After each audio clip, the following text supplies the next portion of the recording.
Subscribe करें हमारे YouTube channel और पाएं वीडियोस सबसे पहले। बेल आइकन दबाना ना भूलें।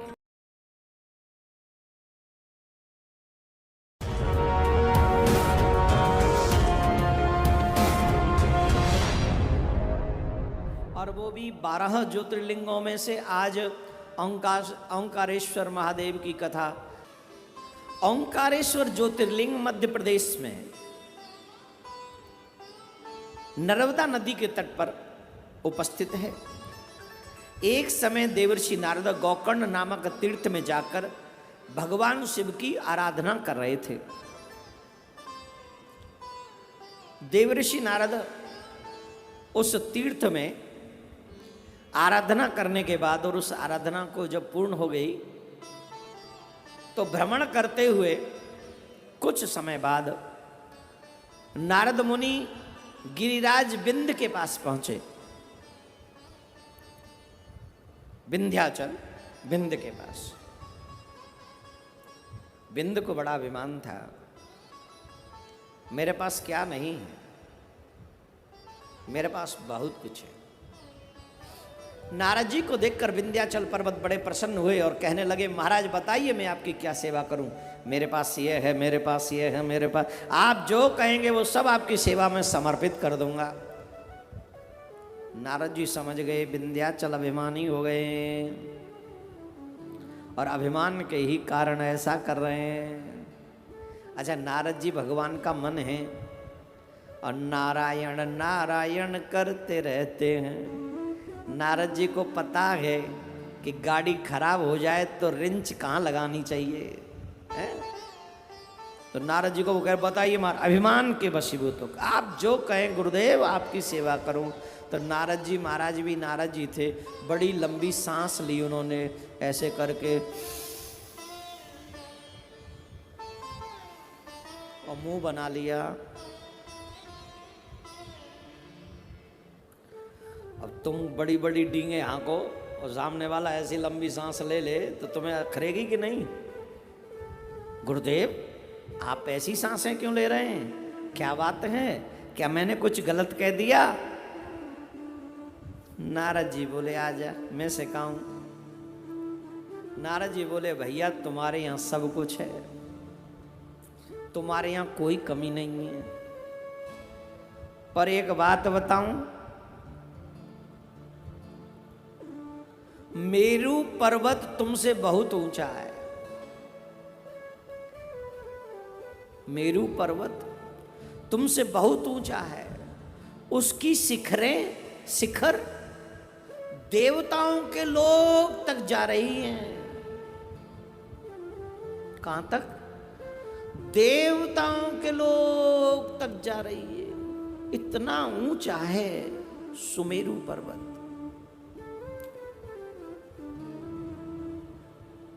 और तुम उनके आगे तो भैया अब क्या कहें, अब तुम्हें जितना मिला है उसी में संतुष्ट रहो। अब देखो हम तो कुछ कह नहीं सकते हैं, जिसके भाग्य में जितना होता है उतना ही मिलता है। लगा गए आग नारद जी और गए। तो नारद जी महाराज विंध्याचल के घर में आग लगा गए। वो तो कहता था मेरे पास बहुत कुछ है।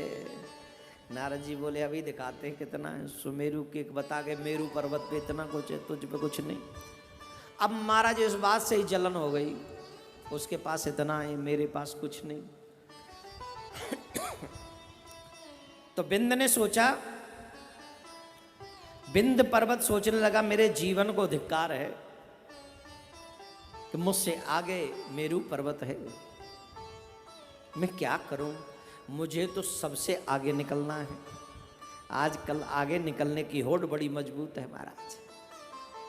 पीछे वालों को देख के सुखी होने की इच्छा नहीं, बल्कि आगे वालों को देखकर दुखी होने की इच्छा है। हमसे आगे कैसे निकल गया कोई। तृष्णा ये बहुत बुरी चीज है, ईर्ष्या। तो विंध्य के मन में वही आ गया। मन उसका शांत रहने लगा, सोचने लगा मुझे क्या करना चाहिए। तुरंत उसके मन में विचार आया कि तुम्हारे भाग्य को बदलने की क्षमता अगर किसी में है तो भाग लहू मेट सकई त्रिपुरारी, भोलेनाथ तुम्हारा भाग्य बदल सकते। इसलिए सब कुछ त्याग कर भोलेनाथ की स्तुति वंदना करनी चाहिए। और वही निश्चय करके वह भगवान शंकर की शरण में गया। यह वर्तमान में जहां ओंकारेश्वर स्थित है, वहां जाकर उसने भगवान शिव की पार्थिव मूर्ति बनाई। क्या बनाई? पार्थिव मूर्ति, जिसकी सेवा आप कर रहे हो इतने दिनों से। आपको लग रहा है पता नहीं क्या करवा रहे हैं गुरुजी। विंध्याचल पर्वत ने भगवान शिव की प्रार्थना की, स्तुति की, तपस्या की, पार्थिव शिवलिंग का पूजन किया 6 महीने तक कॉन्टिन्यूअस। विंध्याचल पर्वत ने बहुत कठोर तपस्या की 6 महीने तक। तब भगवान भोलेनाथ ने प्रसन्न होकर उन्होंने विंध्याचल को अपना वह स्वरूप दिखलाया जो योगियों के लिए भी दुर्लभ है। और भगवान भोलेनाथ उनके समक्ष प्रस्तुत हुए, प्रकट हुए।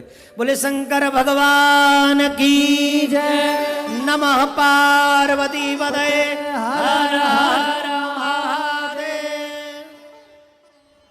शंकर भगवान विंध्याचल के समक्ष प्रकट हुए। कहा,